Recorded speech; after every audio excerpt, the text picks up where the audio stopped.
Hello all. Engineering Mechanics 2021 സ്കീമിലെ module 1 ആണ് നമ്മൾ ഇന്ന് എടുക്കുന്നത്. മൊഡ്യൂൾ 1 എന്ന് പറയുമ്പോൾ നമ്മൾ അതിൻ്റെ കോഴ്സ് ഔട്ട്കം എന്ന് പറയുന്നത് തന്നെ identify the for systems for given conditions by applying the basics of mechanics.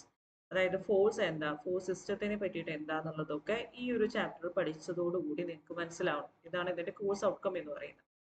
Then syllabus topics are significance and relevance of mechanics and applied mechanics, statics, dynamics, and the resolution of a forces, composition of forces, and a Varigne's theorem about moment, equilibrium and equilibrant, free body diagrams, and Lami's theorem.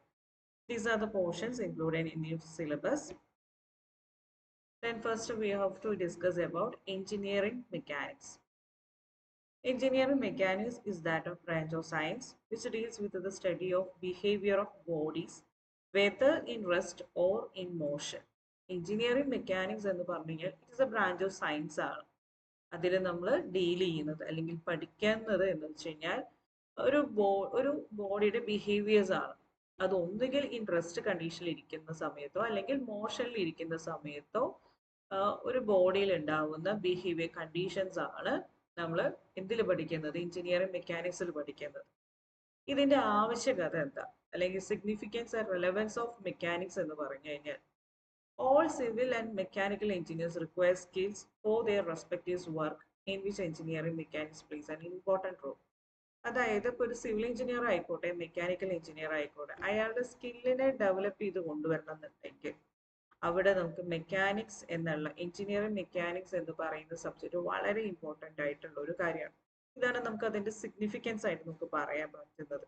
ഉദാഹരണമായി construction of A building, designing of A bridge, അതേപോലെ automobile engineering, ഇതിൻ്റെ എല്ലാ ഭാഗങ്ങളിലും force കൺസെപ്റ്റുകളും അല്ലെങ്കിൽ load കൺസെപ്റ്റുകളും നമുക്ക് നിർബന്ധമായിട്ട് വരുന്ന കാര്യങ്ങളാണ്. അപ്പോൾ അവിടെ മെക്കാനിക്സ് എന്ന് പറയുന്നതിൻ്റെ ആവശ്യകത വളരെ ഇമ്പോർട്ടൻസ് ആണ്. പിന്നെ ഇതിൻ്റെ റെലവൻസ് എന്ന് പറയുമ്പോൾ നമ്മളുടെ ഈ ഒരു എഞ്ചിനീയറിംഗ് മെക്കാനിക്സ് റിലേറ്റ് ചെയ്തിട്ടുള്ളത് ഫിസിക്സും മാത്തമാറ്റിക്സും ആയിട്ട് വളരെ റിലേറ്റഡ് ആണ്. ഇത് ഒന്നുകിൽ ഫിസിക്സും മാത്തമാറ്റിക്സും ഒരു സ്ട്രക്ചറിൽ കൊണ്ടുപോയിട്ട് കഴിഞ്ഞാൽ അല്ലെങ്കിൽ ഒരു കൺസ്ട്രക്ഷനിൽ കൊണ്ടുപോയിട്ട് കഴിഞ്ഞാൽ അതൊരു സിവിൽ എഞ്ചിനീയറിംഗ്. ഒരു ഓട്ടോമൊബൈലിലേക്കാണ് ഫിസിക്സും മാത്തമാറ്റിക്സും കയറുന്നതെങ്കിൽ അവിടെ നമുക്കൊരു മെക്കാനിക്കൽ എഞ്ചിനീയേഴ്സും ഡെവലപ്പ് ചെയ്ത് വരികയാണ് ചെയ്യുന്നത്. അപ്പോൾ നമ്മളുടെ ഒരു എക്സാമ്പിൾ പറയുകയാണെങ്കിൽ introducers with the discovery of wheel എന്ന് പറയുന്നത് എല്ലാം എഞ്ചിനീയറിംഗ് മെക്കാനിക്സിന്റെ റെലവെന്റ് ആയതുകൊണ്ട് മാത്രമാണ് ഡെവലപ്പ് ചെയ്ത് വന്നിട്ടുള്ളത്. Then we have to discuss about applied mechanics. Applied mechanics എന്ന് പറയുമ്പോൾ it is a branch of science which deals with the study of different laws of mechanics as applied to solution of engineering problems is called applied mechanics. അതായത് നമുക്ക് different ലോസുകൾ ഉണ്ട്.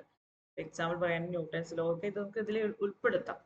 ഇങ്ങനെ പല different loss of mechanics നമുക്ക് apply ചെയ്തിട്ട് different engineering പ്രോബ്ലത്തിൻ്റെ ഒരു solutions കണ്ടെത്താൻ പറ്റുന്ന ഒരു ബ്രാഞ്ച് ഓഫ് സയൻസ് ആണ് അപ്ലൈഡ് മെക്കാനിക്സ് എന്ന് പറയുന്നത്. ദെൻ നെക്സ്റ്റ് നമ്മൾ ഡിസ്കസ് ചെയ്യുന്നത് ഒരു റിജിഡ് ബോഡി എന്നുള്ളതിനെ പറ്റിയിട്ടാണ്. ഒരു റിജിഡ് ബോഡി എന്ന് പറഞ്ഞു കഴിഞ്ഞാൽ ആ റിജിഡ് ബോഡിക്ക് അതിന് ഒരു ചേഞ്ചസും വരില്ല. Does not change its shape and size under the effect of forces acting over it. ഒരു ഫോഴ്സ് ഒരു മെറ്റീരിയലിന്റെ മുകളിൽ ഒരു ബോഡിയുടെ മുകളിൽ ആക്ട് ചെയ്യാന്നുണ്ടെങ്കിൽ അതിന്റെ ഷേപ്പിനോ സൈസിനോ അല്ലെങ്കിൽ അതിന്റെ മൂവ്മെന്റ് ഒന്നും വരുന്നില്ലെങ്കിൽ ഇതൊരു റിജിഡ് ബോഡി എന്നുള്ള രീതിക്ക് പറയാം. ഒരു 1 മാർക്കിന്റെ ക്വസ്റ്റ്യൻ ആയിട്ട് ഫസ്റ്റ് മൊഡ്യൂളിലോ അല്ലെങ്കിൽ 4th മൊഡ്യൂളിലോ ഈ ഒരു കണ്ടീഷൻ ചോദിക്കും. ദെൻ നമ്മുടെ എഞ്ചിനീയറിംഗ് മെക്കാനിക്സ് എടുത്തു കഴിഞ്ഞാൽ നമുക്ക് അതിന്റെ ഡിഫറെന്റ് ശാഖകളായിട്ട് പറയാം. മെയിൻ ഹെഡ് എന്ന് പറയുന്നത് മെക്കാനിക്സ് ആണെന്നുണ്ടെങ്കിൽ പോലും നമുക്ക് ഇതിനെ 2 പാർട്ടുകളായിട്ട് തിരിക്കാൻ പറ്റും. സ്റ്റാറ്റിക്സ് എന്നും ഡൈനാമിക്സ് എന്നും നമുക്ക് 2 ആയിട്ട് പറയാം. സ്റ്റാറ്റിക്സ് എന്ന് പറഞ്ഞു കഴിഞ്ഞാൽ സ്റ്റഡി ആയിട്ടുള്ളതും ഡൈനാമിക്സ് എന്ന് പറഞ്ഞു കഴിഞ്ഞാൽ മൂവബിൾ ആയിട്ടുള്ള ഒരു കൺസെപ്റ്റ് നമുക്ക് എടുക്കാം. ഈ ഡൈനാമിക്സിൽ തന്നെ നമുക്ക് 2 ആയിട്ട് പറയാം. കൈനമാറ്റിക്സും കൈനറ്റിക്സും ഉണ്ട്. കുറച്ചുകൂടി പറയാന്നുണ്ടെങ്കിൽ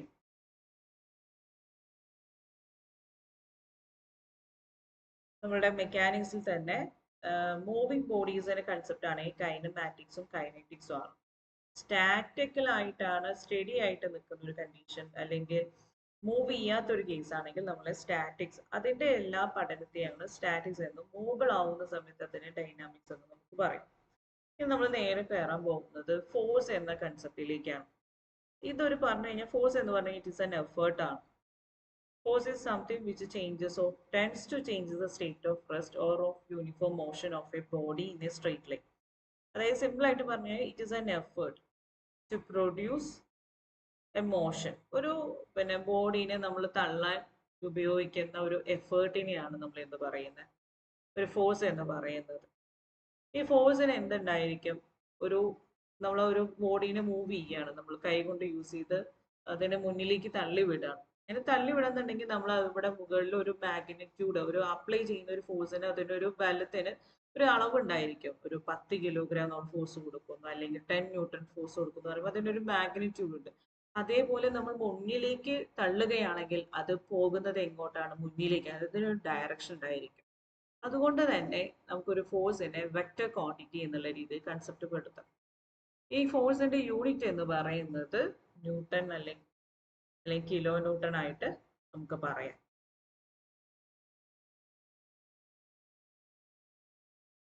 ന്യൂട്ടൺ അല്ലെങ്കിൽ നമുക്ക് കിലോ ന്യൂട്ടൺ, kN എന്ന് പറയുന്നത് കിലോ ന്യൂട്ടൺ. ഇനി നമുക്ക് ഒരു ഫോഴ്സിന്റെ ക്യാരക്ടറിസ്റ്റിക്സ് എന്തൊക്കെയാണ്, അല്ലെങ്കിൽ സവിശേഷതകൾ എന്തൊക്കെയാണെന്ന് ചോദിച്ചു കഴിഞ്ഞാൽ നമുക്ക് പറയാം. ഞാൻ പറഞ്ഞു ഫോഴ്സ് ഒരു വെക്റ്റർ ക്വാണ്ടിറ്റി ആകുമ്പോൾ അതിനൊരു മാഗ്നിറ്റ്യൂഡ് ഉണ്ട്. അപ്പോൾ ഒരു ഫസ്റ്റ് ക്യാരക്ടറിസ്റ്റിക്സ് അതാണ്. അതായത് നമ്മൾ പറയുകയാണ് 50 ന്യൂട്ടൺ ഫോഴ്സ് ആണ് അപ്ലൈ ചെയ്യുന്നത്, 100 ന്യൂട്ടൺ ഫോഴ്സ് ആണ്. അപ്പൊ അതാണ് നമ്മളെ ഫോഴ്സിന്റെ മാഗ്നിറ്റ്യൂഡ് എന്ന് പറയുന്നത്. പിന്നെ നമ്മൾ പറയുന്നത് ഡയറക്ഷൻ ആണ്. ഡയറക്ഷൻ എന്ന് പറയുമ്പോൾ ഇത് നമ്മൾ ഒന്നുകിൽ മുന്നിലേക്ക് പോകുന്നു, അല്ലെങ്കിൽ ഇത്ര ഇൻക്ലൈനിലാണ് ആക്ട് ചെയ്യുന്നത്. അപ്പൊ അതിന് angle related to a coordinate system വെച്ചിട്ടാണ് നമ്മൾ പറയുന്നത്. പിന്നെ അത് കഴിഞ്ഞാൽ ലൈൻ ഓഫ് ആക്ഷൻ നമുക്ക് അതിൽ തന്നെ പറയാം. പിന്നെ പോയിന്റ് ഓഫ് അപ്ലിക്കേഷൻ ആണ് ഏറ്റവും ഇമ്പോർട്ടൻ്റ് ആയിട്ടുള്ളത്. ഒരു ബോഡിയിൽ ഒരു ഫോഴ്സ് നമ്മൾ പഞ്ച് ചെയ്യുന്ന സമയത്ത് ഒരു പോയിന്റിലേക്കാണ് നമ്മൾ പഞ്ച് ചെയ്യുന്നത്. അപ്പോൾ പോയിന്റ് ഓഫ് അപ്ലിക്കേഷൻസ് ഉണ്ടായിരിക്കും. അതേപോലെ നമ്മളുടെ ഒരു ഫോഴ്സ് പുഷ് ആയിരിക്കാം, പുള്ളായിരിക്കാം, അല്ലെങ്കിൽ ടെൻസൈൽ നേച്ചർ ആയിരിക്കാം, അല്ലെങ്കിൽ കംപ്രസീവ് നേച്ചർ ആയിരിക്കാം. അപ്പൊ നേച്ചർ വെച്ചിട്ട് നമുക്ക് പറയാം. ഒരു ക്യാരക്ടറിസ്റ്റിക്സ് ചോദിച്ചു കഴിഞ്ഞാൽ, ഫോഴ്സിന്റെ ക്യാരക്ടറിസ്റ്റിക്സ് ചോദിച്ചു കഴിഞ്ഞാൽ നിങ്ങൾ എഴുതേണ്ടത് magnitude, direction, line of action, point of application and nature of forces. ഇത്രയും നമുക്ക് ഫോഴ്സിന്റെ കാര്യം. ഇത് നമുക്കൊരു 1 മാർക്കിന്റെ ക്വസ്റ്റ്യൻ ആയിട്ട് ചോദിക്കാവുന്നതാണ്. ദെൻ നെക്സ്റ്റ് പറയും നമ്മൾ ഫോഴ്സിനെ പറ്റി പറയും. ഈ ഫോഴ്സ് തന്നെ നമുക്ക് എന്ത് ചെയ്യാം, ഫോഴ്സ് സിസ്റ്റം എന്നുള്ള കൺസെപ്റ്റിലേക്ക് നമുക്ക് നോക്കാം. ഫോഴ്സ് സിസ്റ്റം എന്ന് പറയുമ്പോൾ നമുക്കതിൽ പറയാം, രണ്ടായിട്ട് നമുക്ക് ഡിവൈഡ് ചെയ്യാം. കോപ്ലനാർ ഫോഴ്സ് സിസ്റ്റം എന്നും നോൺ കോപ്ലനാർ ഫോഴ്സ് സിസ്റ്റം എന്നും രണ്ടായിട്ട് നമുക്ക് പറയാൻ പറ്റുന്നതാണ്. അതിലെ കോപ്ലനാർ ഫോഴ്സ് സിസ്റ്റം തന്നെ നമുക്ക് വീണ്ടും അതിനെ ക്ലാസിഫൈ ചെയ്യാം. Collinear force system, parallel force system, concurrent force system and non concurrent force system. അതേപോലെ നോൺ കോപ്ലനാർ ഫോഴ്സ് സിസ്റ്റത്തിൽ പാരലൽ, കൺകറന്റ്, നോൺ കൺകറന്റ്. അപ്പൊ എന്താണ് കോപ്ലനാർ അല്ലെങ്കിൽ നോൺ കോപ്ലനാർ എന്ന് പറഞ്ഞു കഴിഞ്ഞാൽ, ഇപ്പൊ നിങ്ങൾ ഇരിക്കുന്ന ഒരു ഫ്ലോർ ആണെന്ന് വിചാരിക്കാം. അപ്പൊ അതൊരു സിംഗിൾ പ്ലെയിൻ ആണ്. അങ്ങനെ ഒരു സിംഗിൾ പ്ലെയിനിലാണ്, ഈ ഫ്ലോറിലാണ് നിങ്ങളിപ്പോ എല്ലാ ഫോഴ്സും, ഇപ്പൊ വടംവലി നടക്കാണ്, നമ്മളൊരു മുറ്റം പോലെയുള്ള അല്ലെങ്കിൽ ഭാഗത്താണ്.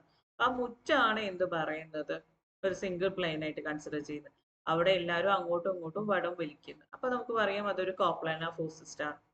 പക്ഷേ രണ്ട് ഡിഫറെന്റ് പ്ലെയിനിലാണ്. ഇപ്പൊ ഒരു രണ്ട് ഡിഫറെന്റ് ഫ്ലോറുകൾ എടുക്കാം. ആ രണ്ട് ഡിഫറെന്റ് ഫ്ലോറുകളിലാണ് നിങ്ങളുടെ ഫോഴ്സ് ആക്ട് ചെയ്യുന്നതെങ്കിൽ നമുക്ക് പറയാം നോൺ കോപ്ലനാർ ഫോഴ്സ് സിസ്റ്റം ആണെന്ന് പറയാം.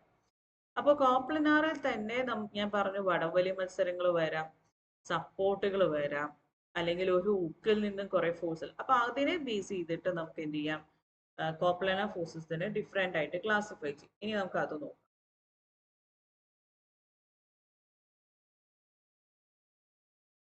സെയിം ആണ്, സിസ്റ്റം ഓഫ് ഫോഴ്സസ് വീണ്ടും ക്ലാസിഫൈ ചെയ്തു.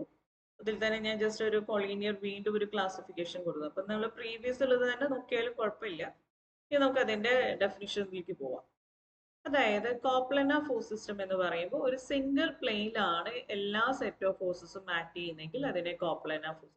when the line of action of a set of forces lie in a single plane.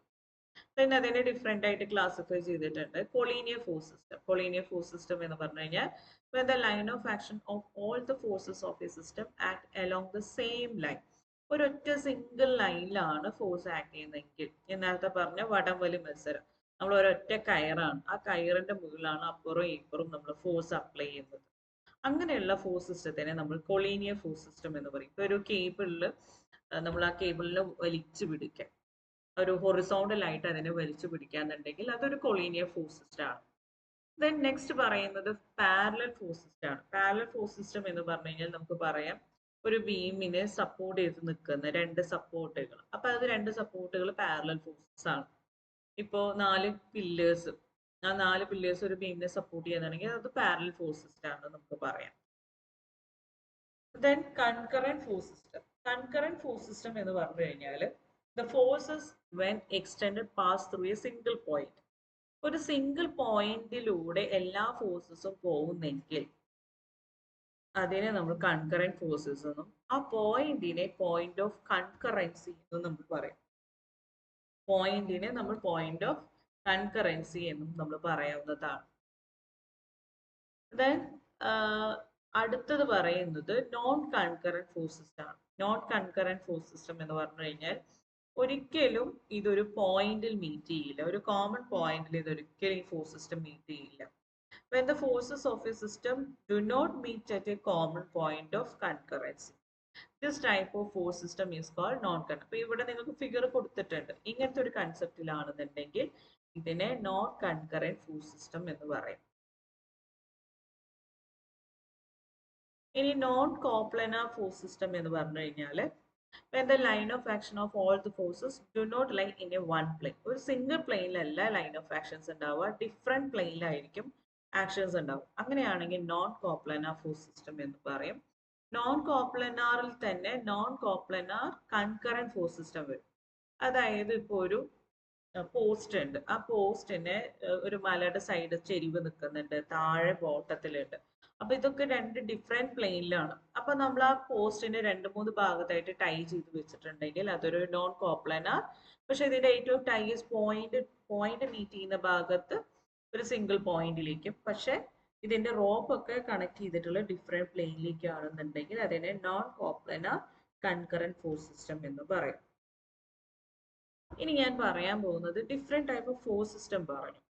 അപ്പൊ നമ്മൾ ഇതെല്ലാം ഡിഫറെന്റ് ഫോഴ്സ് സിസ്റ്റം ഉണ്ടെങ്കിൽ പോലും നമ്മളിപ്പോ ഒരു കുട്ടി അല്ലെങ്കിൽ ഒരാള് കുറെ ഫോഴ്സസ് കൊടുത്തിട്ട് ഒരു പിന്നെ ബോഡിയിൽ കൊടുക്കാം, പക്ഷെ അതിലൊരു ഇതിന്റെ എല്ലാം എഫക്റ്റ് ആയിട്ട് ഒരു സിംഗിൾ ഫോഴ്സിലേക്ക് വരുന്ന ഒരു കണ്ടീഷൻ ഉണ്ടായിരിക്കും. അതാണ് നമ്മൾ ഇനി പറയാൻ പോകുന്ന resultant of force. Resultant force എന്ന് പറഞ്ഞാൽ it is A single force ആണ്. അത് എങ്ങനെയാണ് ആ സിംഗിൾ ഫോഴ്സിലേക്ക് എത്തുന്നത്? ചിലപ്പോൾ ഒരു ബോഡിയിൽ 2 ഫോഴ്സ് ആക്ട് ചെയ്യാണെന്ന് വിചാരിക്കാം. 2 പേര് കൂടിയിട്ട് ഒരാളെ പഞ്ച് ചെയ്യാണ്. ആ പഞ്ച് ചെയ്യുന്ന സമയത്ത് ഈ 2 ഫോഴ്സിനെ റീപ്ലേസ് ചെയ്തിട്ട് അയാൾക്ക് കിട്ടുന്ന എഫക്റ്റ് ഒരു സിംഗിൾ എഫക്റ്റ് ആയിരിക്കും. ആ സിംഗിൾ എഫക്റ്റിനെ നമുക്ക് റിസൾട്ടന്റ് എന്ന് പറയാം. ഈ 2 ഫോഴ്സിന്റെയും സെയിം എഫക്റ്റ് ആണ് ആ ബോഡിയിൽ ആ ഒരൊറ്റ സിംഗിൾ എഫക്റ്റ് ആയിട്ട് കിട്ടാൻ പോകുന്നത്. അപ്പോൾ നമ്പർ ഓഫ് ഫോഴ്സസ് ഒരു സിസ്റ്റത്തിൽ വരികയാണെങ്കിൽ പോലും ആ നമ്പർ ഓഫ് ഫോഴ്സസിനെ റീപ്ലേസ് ചെയ്ത് ഒരു സിംഗിൾ ഫോഴ്സിലേക്ക് മാറുന്നെങ്കിൽ ആ സിംഗിൾ ഫോഴ്സിനെ നമ്മൾ റിസൾട്ടന്റ് ഫോഴ്സ് എന്ന് പറയും. അങ്ങനെയാണെന്നുണ്ടെങ്കിൽ നമ്മളൊരു ഇൻക്ലൈൻഡ് ആയിട്ടൊരു ഫോഴ്സ് ആക്ട് ചെയ്യാം. അപ്പൊ നമ്മൾ അതിനെ കമ്പോണന്റ് ഓഫ് എ ഫോഴ്സ് എന്ന് പറയും. അതായത് ഒരു ഫോഴ്സിനെ 2 പാർട്സ് ആയിട്ട് നമുക്ക് മാറ്റാൻ പറ്റും. Breaking up of a force into 2 parts is called resolution of a force. ഇതിനെ നമ്മൾ resolution of a force എന്ന് പറയും. The force which is broken into 2 parts is called the resolved force and the parts are called components force. അപ്പോൾ നമുക്കതിനെ 2 component ആക്കി മാറ്റാൻ പറ്റും. അതായത് ഇൻക്ലൈൻഡ് ആയിട്ടുള്ള ഒരു ഫോഴ്സ് വരികയാണെന്നുണ്ടെങ്കിൽ ഇപ്പൊ നമുക്ക് ഹൊറിസോണ്ടൽ ആയിട്ട് ആക്ട് ചെയ്യുന്നുണ്ടെങ്കിൽ നമുക്കത് പറയാം ഹൊറിസോണ്ടൽ ഫോഴ്സ്. ഒരൊറ്റത് വെർട്ടിക്കൽ ആണെന്നുണ്ടെങ്കിൽ നമുക്കത് പറയാം വെർട്ടിക്കൽ കമ്പോണന്റ് മാത്രം. പക്ഷെ ഈ ഒരു ഇൻക്ലൈൻഡ് ആയിട്ട് പോവാന്നുണ്ടെങ്കിൽ നമുക്ക് അതിനെ 2 കമ്പോണൻസുകളാക്കിയിട്ട് മാറ്റാൻ പറ്റും.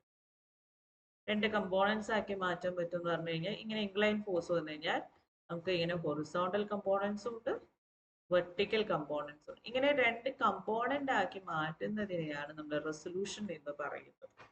ഓക്കെ, നമ്മൾ നെക്സ്റ്റ് ഡിസ്കസ് ചെയ്യാൻ പോകുന്നത് പ്രിൻസിപ്പിൾ ഓഫ് ട്രാൻസ്മിസിബിലിറ്റി ഇത് എപ്പോഴും ഒരു 3 മാർക്കിന്റെ ക്വസ്റ്റ്യൻ ആയിട്ട് ചോദിക്കാവുന്നതാണ്. അതുകൊണ്ട് ഇമ്പോർട്ടൻ്റ് ആയിട്ട് നമ്മൾ കരുതാം.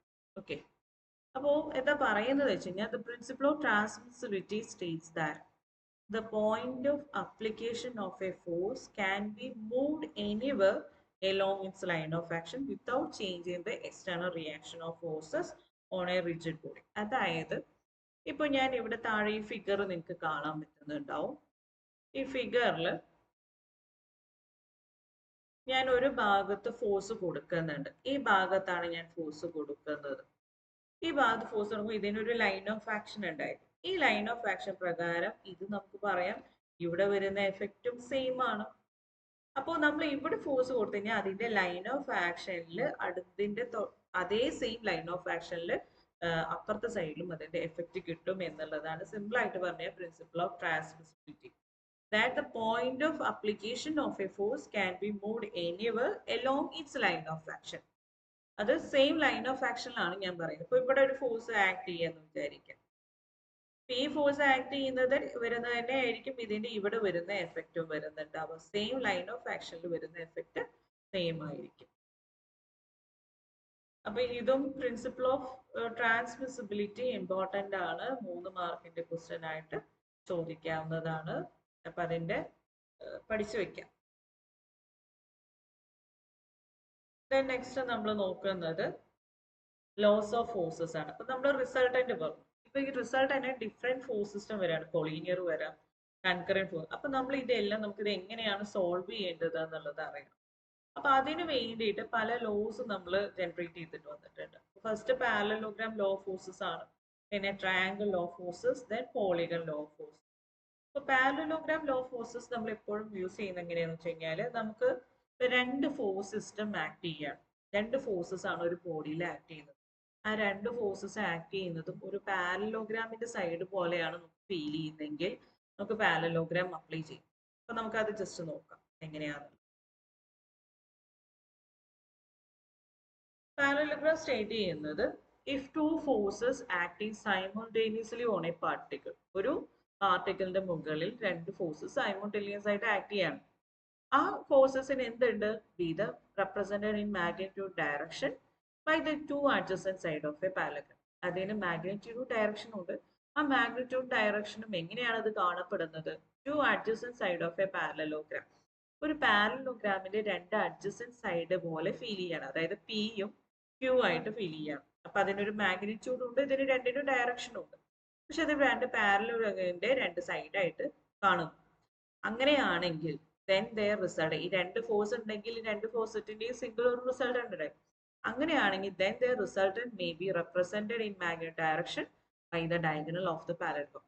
അതിന്റെ റിസൾട്ടന്റ്, ആ റിസൾട്ടിന് എന്തുണ്ട്? മാഗ്നിറ്റ്യൂഡ് ഡയറക്ഷൻ ഉണ്ട്. അതെങ്ങനെയായിരിക്കും? by the diagonal of a parallelogram which through their point of intersection. ഈ പിയും ക്യൂവും ഇന്റർസെക്ട് ചെയ്യുന്ന ഒരു പോയിന്റ് ഉണ്ട്. ആ പോയിന്റ് ആണ് O. ആ O പോയിന്റിലൂടെ നമ്മൾ അത് പാരലലോഗ്രാമിന്റെ ഡയഗണൽ എടുത്തു കഴിഞ്ഞാൽ ഡയഗണലിന് എന്തിന് ഈക്വൽ ആയിരിക്കും? റിസൾട്ടന്റിന്റെ വാല്യൂവിന് ഈക്വൽ ആയിരിക്കും എന്നാണ് പറയുന്നത്. അപ്പൊ അതിൽ നമുക്ക് രണ്ട് വിധത്തിൽ ഇത് കണ്ടുപിടിക്കാൻ പറ്റും. ഗ്രാഫിക്കൽ മെത്തേഡും ഉണ്ട്, അനലിറ്റിക്കൽ മെത്തേഡും ഉണ്ട്. ഗ്രാഫിക്കൽ മെത്തേഡ് എന്ന് പറഞ്ഞു കഴിഞ്ഞാൽ നമ്മൾ ഡ്രോ വെക്ടേഴ്സ് ഒ എ, നമ്മൾ ഒരു ഒ എ വെക്ടറും ഒ ബി റെപ്രസെന്റ് ചെയ്തിട്ട് നമ്മൾ വെക്ടർ വരയ്ക്കാം. എന്നിട്ട് നമ്മൾ അതിന്റെ പാരലലോഗ്രാം കംപ്ലീറ്റ് ചെയ്ത് അതിന്റെ ഡയഗണലിൽ എടുത്ത് നോക്കിക്കഴിഞ്ഞാൽ നമുക്ക് എന്ത് കിട്ടും? വെക്ടർ റോസി മെഷർ ചെയ്തിട്ട് അത് കൺവേർട്ട് ചെയ്ത് കഴിഞ്ഞാൽ നമുക്ക് റിസൾട്ടന്റ് കിട്ടും. ഏറ്റവും ഈസി മെത്തേഡാണ്. പക്ഷെ ഇനി ഇതൊരു അനലിറ്റിക്കൽ മെത്തേഡിലേക്ക് വരുന്ന സമയത്ത് നമുക്ക് ഇക്വേഷൻസ് ജനറേറ്റ് ചെയ്യാം. അപ്പൊ ഇവിടെ നോക്കാം, പിയും ക്യൂവിന്റെയും ഇടയിലുള്ള ആംഗിളിനെ തീറ്റ എന്നും നമ്മുടെ റിസൾട്ടന്റും ആയിട്ട് ഹൊറിസോണ്ടൽ ആയിട്ട് മേക്ക് ചെയ്യുന്ന ആംഗിളിനെ ആൽഫ ആയിട്ട് റെപ്രസെന്റ് ചെയ്യാം. അങ്ങനെയാണെങ്കിൽ നമ്മൾ എങ്ങനെയാണ് സ്റ്റാർട്ട് ചെയ്യുന്നത്? രണ്ട് ഫോഴ്സസ് ഉണ്ട്, പിയും ക്യൂവും ആണ്. ഈ പി ക്യൂ ഫോഴ്സസ് ഫസ്റ്റ് നമ്മൾ കൊടുക്കുന്ന രണ്ടിന്റെ ഇടയിലുള്ള ആംഗിൾ തീറ്റയാണ്. അങ്ങനെയാണെങ്കിൽ resultant R is equal to root of P square plus Q square plus 2pq cos theta. Theta എന്ന് പറയുന്നത് പിയുടെയും ക്യൂവിന്റെയും ഇടയിലുള്ള ആംഗിൾ.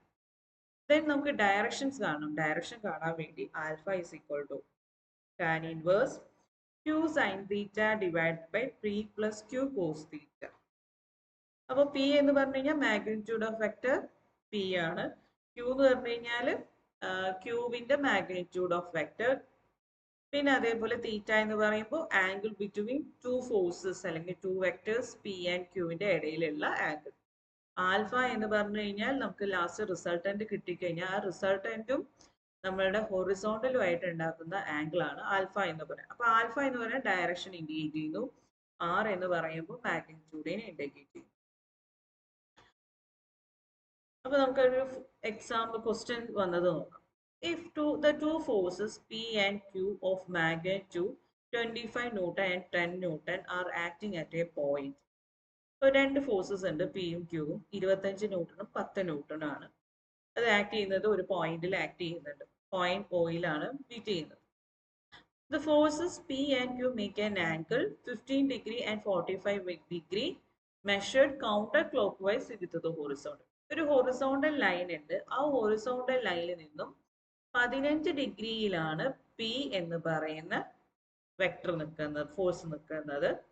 ആ ഹൊറിസോണ്ടലിൽ നിന്ന് തന്നെ 45 ഡിഗ്രിയിലാണ് എന്ത് നിൽക്കുന്നത്, നമ്മളുടെ ക്യൂ ഫോഴ്സും നിൽക്കുന്നത്. അങ്ങനെയാണെങ്കിൽ ഇത് 15 45 ആണെങ്കിൽ പിന്റെയും ക്യൂവിന്റെയും ഇടയിലുള്ള ആംഗിൾ ശരിക്കും എത്രയാണ് വരുന്നത്? 30 ഡിഗ്രിയാണ്. അതായത് 15 ഓൾറെഡി ഉണ്ട്, ബാക്കി 45ക്ക് എത്താൻ 30 ഡിഗ്രിയാണ്. അപ്പൊ ശരിക്കുള്ള പിയും ക്യൂവിന്റെ ഇടയിലുള്ള ആംഗിൾ എത്രയാണ് നമുക്ക് വരുന്നത്? 45 ഡിഗ്രിയാണ്. സോറി, 30 ഡിഗ്രിയാണ് വരുന്നത്. അപ്പൊ നമ്മളിവിടെ ഞാനിവിടെ തീറ്റ ആക്കാണ് കേട്ടോ.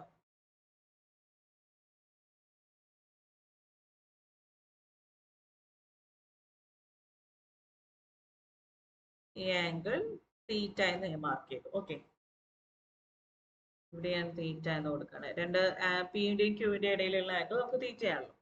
അപ്പൊ നമ്മളെ സൊല്യൂഷൻ ആണ് പി എന്ന് പറയുന്നത് 25, ക്യൂ എന്ന് പറയുന്നത് ഫസ്റ്റ് പി ആണല്ലോ 25ഉം ക്യൂ 10 ന്യൂട്ടനും എടുത്തു.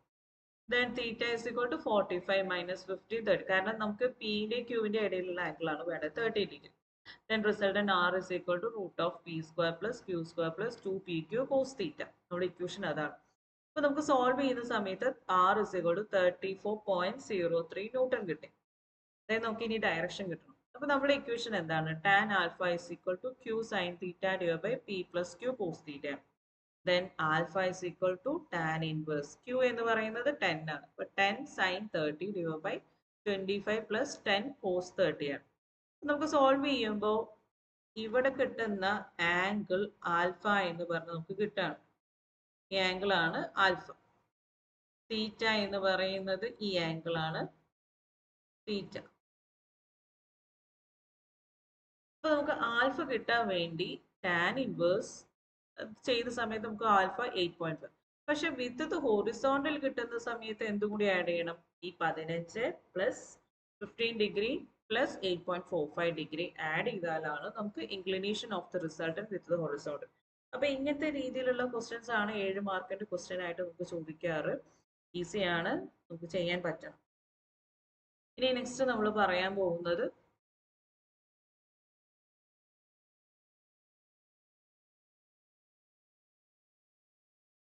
Triangle law forces. ഇപ്പൊ നമുക്ക് രണ്ട് ഫോഴ്സസ് വന്നു കഴിഞ്ഞാൽ നമ്മൾ പാരലോഗ്രാം ലോ ഫോഴ്സസ് എടുത്തു.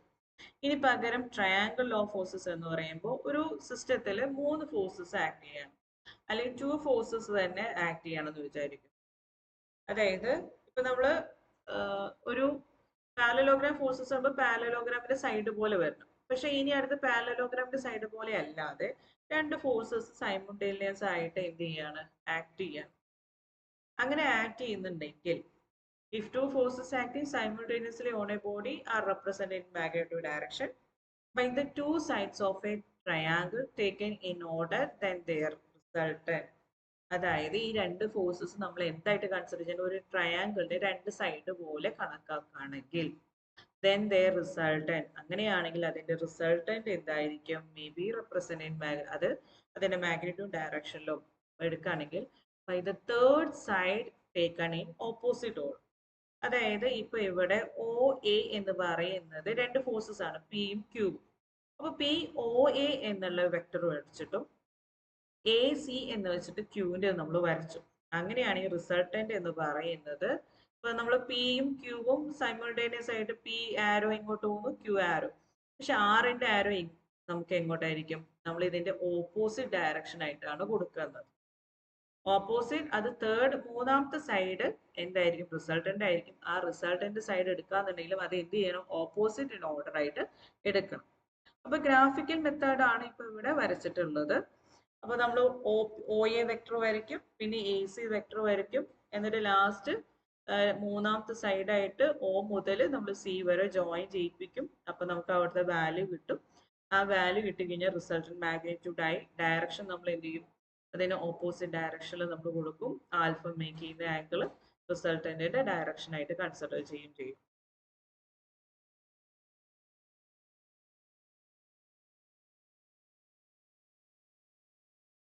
Then next നമ്മൾ നോക്കുന്നത് resultant of several coplanar concurrent forces ആണ്. അതായത് ഇപ്പൊ നമ്മളുടെ തന്നിട്ടുള്ളതിൽ നമുക്ക് resultant of several coplanar concurrent forces, coplanar സിസ്റ്റത്തിലെ കുറെ നമ്പർ ഓഫ് ഫോഴ്സസ് ആക്ട് ചെയ്യണമെന്ന് വിചാരിക്കാം. അപ്പൊ നമുക്ക് രണ്ട് വിധത്തിൽ ചെയ്യാം, അനലിറ്റിക്കൽ മെത്തേഡും ഗ്രാഫിക്കൽ മെത്തേഡും. ഗ്രാഫിക്കൽ മെത്തേഡ് എന്ന് പറയുമ്പോൾ പോളിഗൺ ലോ ഓഫ് ഫോഴ്സസ് ആണ് നമ്മൾ കൊടുക്കാറ്. അനലിറ്റിക്കൽ മെത്തേഡ് എന്ന് പറയുമ്പോൾ നമ്മളുടെ റെസൊല്യൂഷൻ മെത്തേഡ് നമുക്ക് കൺസിഡർ ചെയ്യാം. അപ്പോൾ നമുക്ക് പ്രിൻസിപ്പിൾ ഓഫ് റെസൊല്യൂഷൻ അല്ലെങ്കിൽ പ്രിൻസിപ്പിൾ ഓഫ് റിസോൾവ്ഡ് പാർട്സ് നമുക്ക് എടുക്കുമ്പോൾ ആർ, അതായത് നമുക്ക് എന്ത് ചെയ്യണം? ഹൊറിസോണ്ടൽ കമ്പോണന്റ് എടുക്കണം, വെർട്ടിക്കൽ കമ്പോണന്റും എടുക്കണം.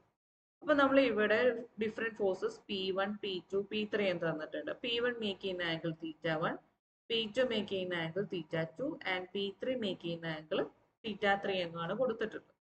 അപ്പൊ അങ്ങനെയാണെങ്കിൽ ഫസ്റ്റ് ഹൊറിസോണ്ടൽ കമ്പോണന്റ് എന്ന് പറയുമ്പോൾ P1 cos θ1 എന്നും P1ന്റെ വെർട്ടിക്കൽ കമ്പോണന്റ് എന്ന് പറയുമ്പോൾ P1 sin θ1 ആണ്. അപ്പൊ നമ്മൾ R cos theta, R sine theta കാണിക്കുന്നത് horizontal components and vertical components. ഇപ്പൊ നമ്മൾ ഹൊറിസോണ്ടൽ കമ്പോണൻസിന് P1 cos θ1 plus P2 cos θ2 plus P3. അപ്പൊ ഇത് കൗണ്ടർ ക്ലോക്ക് വൈസിൽ നമ്മൾ എന്ത് ചെയ്യണം? വിത്ത് ഹൊറിസോണ്ടൽ ആയിട്ടാണ് ആംഗിൾ മേക്ക് ചെയ്തത് കൊണ്ട് ഞാൻ എന്ത് ചെയ്തിട്ടില്ല? ഡയറക്ഷൻസ് ഇൻഡിക്കേറ്റ് ചെയ്തിട്ടില്ല. ഇപ്പൊ നമുക്ക് ചില സമയങ്ങളിൽ നമുക്ക് തുടക്കം മുതലുള്ള ആംഗിൾ അല്ല തരും. അപ്പൊ നമുക്ക് അങ്ങനത്തെ ഒരു കേസ് ആണെന്നുണ്ടെങ്കിൽ നമ്മൾ എന്ത് ചെയ്യും? നമുക്ക് ഷിഫ്റ്റ് ചെയ്തിട്ട് നമ്മൾ ഡയറക്ഷൻസ് നോക്കി സൈൻ കൊടുത്തിട്ടാണ് ചെയ്യാറ്. അപ്പൊ ഇവിടെ എല്ലാം കൂട്ടി വെച്ച് പോയിരിക്കുകയാണ്. അത് പ്ലസും മൈനസും ആംഗിളും മാറുന്നതനുസരിച്ച് പ്ലസും മൈനസും വന്നുകൊണ്ടിരിക്കും. ദെൻ സിഗ്മ എച്ചും സിഗ്മ വി അല്ലെങ്കിൽ summation of H, summation of vertical components വന്നു കഴിഞ്ഞാൽ ദെൻ റിസൾട്ടന്റ് ആർ എന്ന് പറയുന്നത് root of summation of H square plus summation of V square എന്നുള്ള ഇക്വേഷനിലേക്ക് വരും. അങ്ങനെയാണെങ്കിൽ മാഗ്നിറ്റ്യൂഡ് കിട്ടിക്കഴിഞ്ഞാൽ ഡയറക്ഷൻ എന്ന് പറയുന്നത് തീറ്റ ഇസ് ഈക്വൽ ടു അല്ലെങ്കിൽ alpha is equal to tan inverse summation of V by summation of H ആണ്. എല്ലാ വെർട്ടിക്കൽ ഫോഴ്സസിന്റെയും ഹൊറിസോണ്ടൽ ഫോഴ്സസിന്റെയും കമ്പോണൻസിനെയാണ് sigma V and sigma H എന്ന് പറയുന്നത്. നമുക്കൊരു പ്രോബ്ലം ചെയ്യാം. അപ്പൊ ഇവിടെ ക്വസ്റ്റ്യൻ തന്നിരിക്കുന്നത് determine the resultant and direction. നമുക്കൊരു ക്വസ്റ്റ്യൻ ചെയ്യാം. Determine the resultant and direction of resultant of the concurrent force system shown in figure. 7 മാർക്കിന്റെ ക്വസ്റ്റ്യൻ ആണ്. അപ്പൊ നമുക്ക് ക്വസ്റ്റ്യൻ തന്നിരിക്കുന്നത് എങ്ങനെയാണ്? ഫസ്റ്റ് ഒരു 700 കിലോ ന്യൂട്ടൺ 40 ഡിഗ്രി മേക്ക് ചെയ്തിട്ടുണ്ട്. 500 കിലോ ന്യൂട്ടൺ 70 ഡിഗ്രിയിൽ, 100 കിലോ ന്യൂട്ടൺ വിത്ത് vertical 30 degree, then 150 kilo newton നമുക്ക് സ്ലോപ്പ് തന്നിരിക്കുന്നത് 2, 1 എന്നുള്ള രീതിക്ക്. അപ്പൊ നമുക്ക് എന്ത് ചെയ്യണം? ഹൊറിസോണ്ടൽ കമ്പോണൻസും വെർട്ടിക്കൽ കമ്പോണൻസും കാണും. അപ്പൊ നമുക്ക് ഹൊറിസോണ്ടൽ കമ്പോണൻസ് എടുക്കുമ്പോൾ ഇവിടെ എഴുതേണ്ടത് 700 into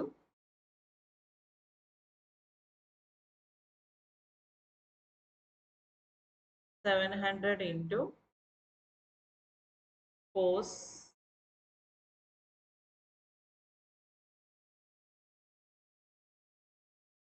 40.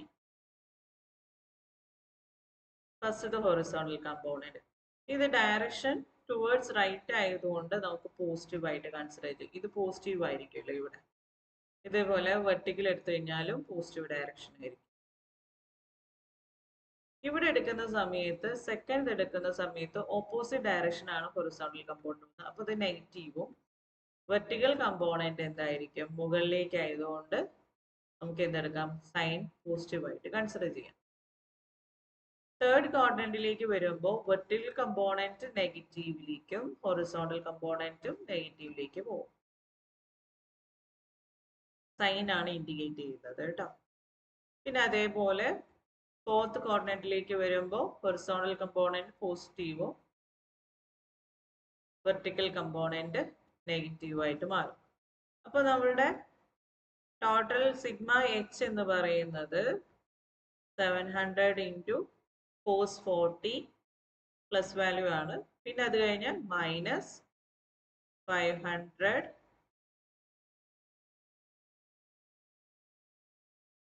ഇൻറ്റു cos, നമ്മൾ ആംഗിൾ മേക്ക് ചെയ്തിരിക്കുന്ന ഹൊറിസോണ്ടലായിട്ട് മേക്ക് ചെയ്യുന്ന ആംഗിൾ എത്രയാണ്? 70 ഡിഗ്രി.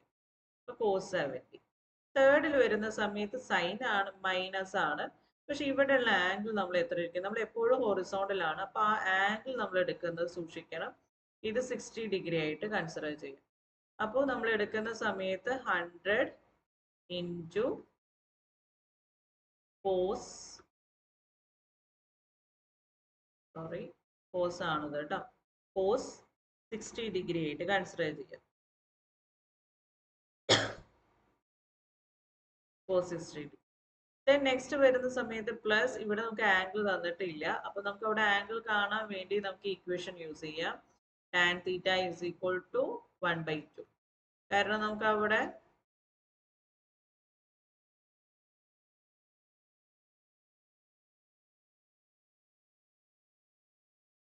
എടുക്കുന്ന സോൾവ് ചെയ്യുന്ന സമയത്ത് നമുക്ക്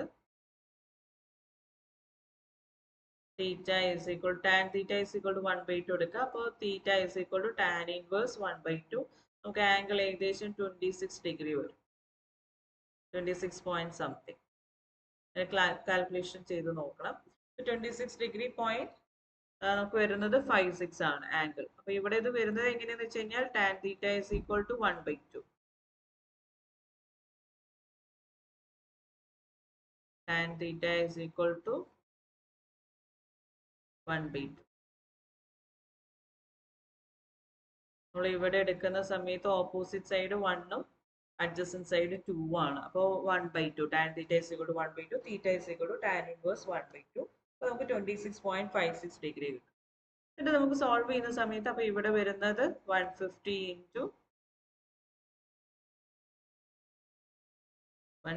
ഇൻറ്റു cos 26.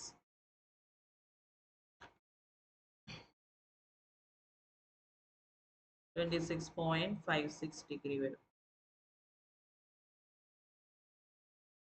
26.56 ഡിഗ്രി. അപ്പൊ നമുക്ക് സോൾവ് ചെയ്യുന്ന സമയത്ത് ഇവിടെ നമുക്ക് കിട്ടിയ ഈ വാല്യൂ നിങ്ങൾക്ക് കിട്ടും. ദെൻ ഇതേപോലെ സിമിലർലി വെർട്ടിക്കൽ ഫോഴ്സസ് എന്ന് പറയുമ്പോൾ 700 ഇൻറ്റു സൈൻ 40, ദെൻ പ്ലസ് തന്നെ ആയിരിക്കും. ഇവിടെ വരുന്ന സമയത്ത് പ്ലസ് 500 ഇൻറ്റു സൈൻ 70. ഇവിടെ വരുന്ന സമയത്ത് മൈനസ് 100 ഇൻറ്റു സൈൻ 60. ഇവിടെ വരുമ്പോഴും മൈനസ് 150 ഇൻറ്റു സൈൻ 26.56. നമുക്ക് സോൾവ് ചെയ്യുന്ന സമയത്ത് 766.12. അങ്ങനെയാണ് resultant r is equal to root of h square plus v square. ഇത് തന്നെയാണ് fx ഉം fy യും. fx means horizontal, force in horizontal. fy എന്ന് പറഞ്ഞു കഴിഞ്ഞാൽ vertical direction.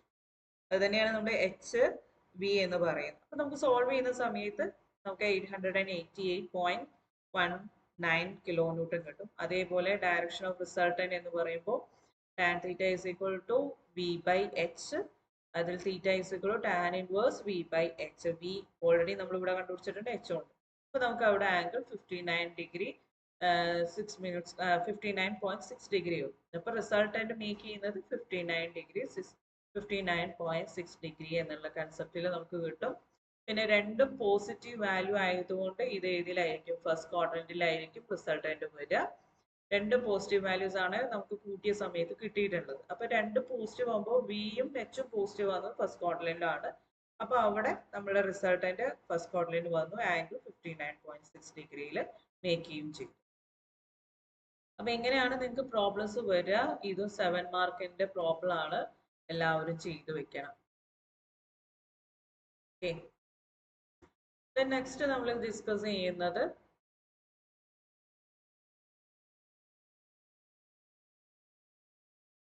ഗ്രാഫിക്കൽ മെത്തേഡ് ആണ്, അതായത് polygon law of forces. Polygon law forces എന്ന് പറയുന്നത് അതായത് കുറെ ഫോഴ്സസ് ആക്ട് ചെയ്യുകയാണെങ്കിൽ if a number of complement conferred forces acting simultaneously on a body be represented in magnitude direction നമ്മൾ എന്തായിരിക്കും by the side of a polygon taken in order. നമ്മൾ ഓരോ forces ഇപ്പൊ 4 ഫോഴ്സസ് ഇവിടെയാണ്. അപ്പൊ P1നെ OA ആയിട്ടും P2നെ OB ആയിട്ടും PC-നെ P3 ആയിട്ടും CD-നെ P4 ആയിട്ടും നമ്മൾ കൊടുക്കുകയാണെന്നുണ്ടെങ്കിൽ അതിൽ ക്ലോസ് ചെയ്യാത്തൊരു ഭാഗം വരുന്ന പോയിന്റ് എന്ന് പറയുന്നതാണ് റിസൾട്ടന്റ് എന്ന് പറയുന്നത്. ആ റിസൾട്ടന്റ് ഓപ്പോസിറ്റ് ഡയറക്ഷനിൽ ആയിരിക്കും. അപ്പൊ ലാസ്റ്റ് ആ ക്ലോസിംഗ് സൈഡിന്റെ പോളിഗന്റെ ക്ലോസിംഗ് സൈഡാണ് റിസൾട്ടന്റ് എന്ന് പറയുന്നത്.